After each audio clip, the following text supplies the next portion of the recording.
Jon Jones hid under the cage at his gym for 8 hours to avoid a drug test. Hit a pregnant woman with his car and ran. Multiple domestic violence allegations, steroids, and he's still called the greatest of all time. Let's talk about it.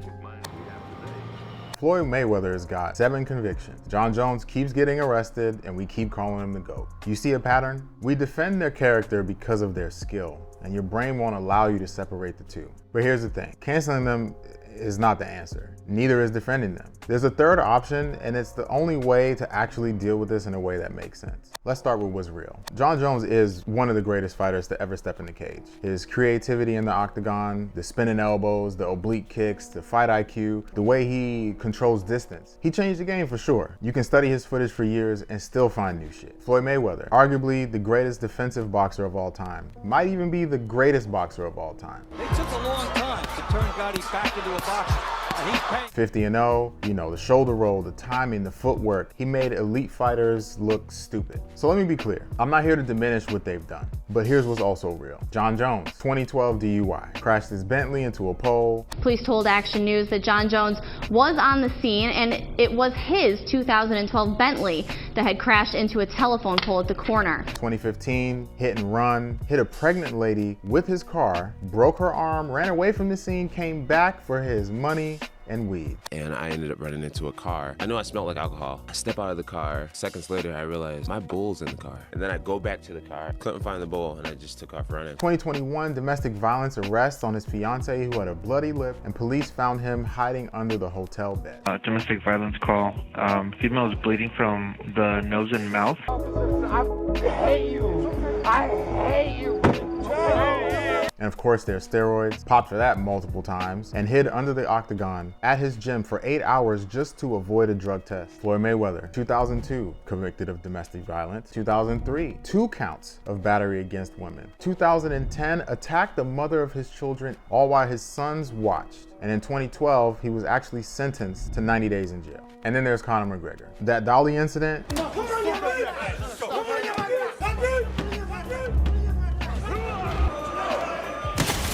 people got hurt. Lawsuits were filed. Michael Chiesa got cut by glass and had to pull out of his fight. And what did the UFC do? They used the footage and promo for Conor's fight against Khabib. They turned a criminal act into a marketing tool because violence sells when the violent person brings in money. 3 of the biggest names in combat sports still defended, promoted, and celebrated because of their skill. Not one incident, a pattern. And here's what makes this a real problem. There's not really any changed behavior. So what do we do with that? I'm not saying to cancel them. I'm not saying erase what they did. And I'm not saying don't study their technique or the things that they've contributed. What I am saying is we gotta stop defending their character because of their skill. We have to stop acting like being elite in the cage or the ring makes you immune to accountability outside of it. There is a way to navigate this, and it starts with understanding why we confuse skill with character in the first place. So why do we do this?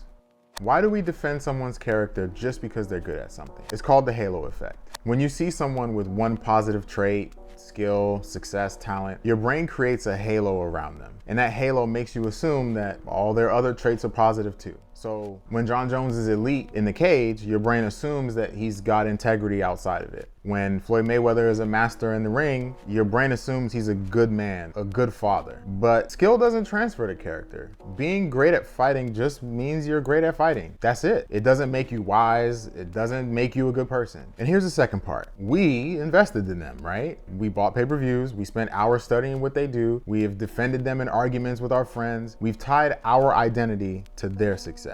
So when the allegations come out and the evidence drops, admitting that they're flawed feels like admitting that we were wrong. And nobody wants to be wrong about their heroes. To give you some more perspective, here's an example outside of fighting from a religious leader. I read Malcolm X's autobiography on vacation last year, and there's a moment in the book where you see this exact pattern destroy somebody's life. Malcolm X built his entire identity around Elijah Muhammad. And Elijah Muhammad gave him purpose, direction, taught him discipline, gave him a framework for understanding the world. Of course, Brother Malcolm saw him as a prophet, a spiritual leader. The halo was complete. Malcolm X found out the truth. Why are they threatening your life? Primarily because they're afraid that I will tell the real reason that I'm out of the black Muslim movement. But the real reason is that Elijah Muhammad, the head of the movement, is the father of 8 children by 6 different teenage girls who were his private personal secretary. Elijah Muhammad was having affairs with his young secretaries and having kids out of wedlock. The exact behaviors that they preached against. Brother Malcolm had a choice to make. Of course, as we all know, Brother Malcolm chose the truth. He publicly exposed what Elijah Muhammad had done, and the consequences were immediate. Brother, please, hold on.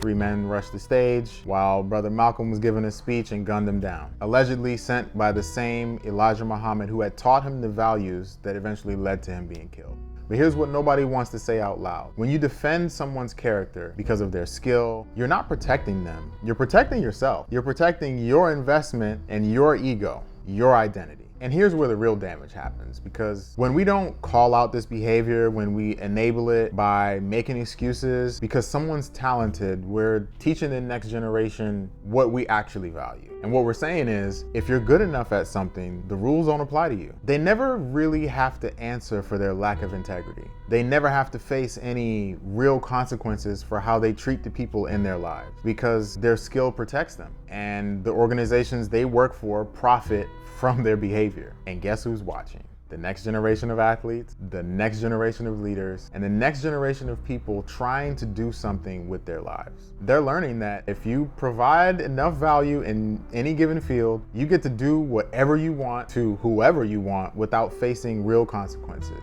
In fact, your bad behavior may even get monetized. The young fighter who sees Jon Jones avoid consequences learns that talent is a shield. The kid that watches Floyd Mayweather learns that money and skill can buy you immunity. The kid that sees Conor McGregor's violence turned into a commercial learns that even your criminal acts can boost your brand if you're valuable enough. And that's the cost for the culture that we are building, the values that we are passing down, the standards that we are setting. And we teach the next generation that skill beats character every single time. Now, I'm not immune to this myself. I grew up watching Floyd Mayweather box, and I'm not talking about just casually catching a fight here and there. I'm talking about studying, breaking down film, watching the same rounds over and over again, trying to understand the timing, the footwork, the shoulder roll. I modeled parts of my MMA fighting and my Muay Thai strategy around things I learned from watching him.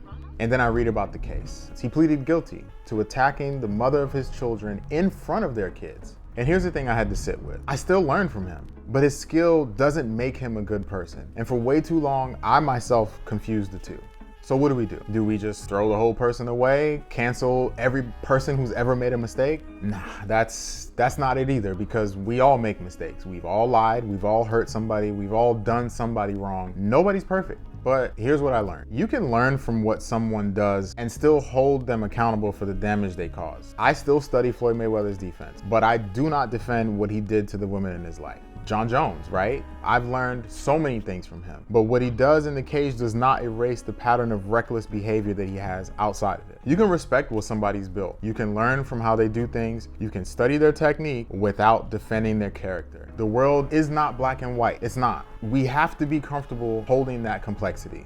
Look, people pay for their crime. At least that's how it's supposed to work, right? Like Floyd served time for what he did, and that's what society says is the price. And in theory, that should be the end of it. But here's the problem. If the behavior doesn't change, we can't act like the debt is paid. Jon Jones keeps getting arrested. Conor continues to get in trouble. It's not a mistake, it's a pattern. And if you have money and power, a lot of times you don't even pay the price. You can hire the right lawyers, you can make the right deals, and you can walk away from it. We can't just say he did his time and move on. We gotta look at whether anything actually changed, because there are examples of people who changed. Mike Tyson, who was convicted of rape in the 90s. He served 3 years in prison, and whether I believe it or not doesn't matter. He was convicted of the crime. But here's what's real. Mike Tyson changed his behavior. He evolved as a person right in front of our eyes. He took accountability and he did the work. That's why it's easier to move on from his past mistakes, because he actually changed. Look, if everybody is always held to their worst moment, there's no reason to actually get better. The key is to get better, to improve, and to not make the same mistakes over and over again. We have to stop defending people just because they're good at something, because the next generation is watching. Your kids, my future kids, and what we tolerate is what we teach. Two things can be true. They can be great at what they do, and they can be accountable for how they treat people. We do not have to pick one.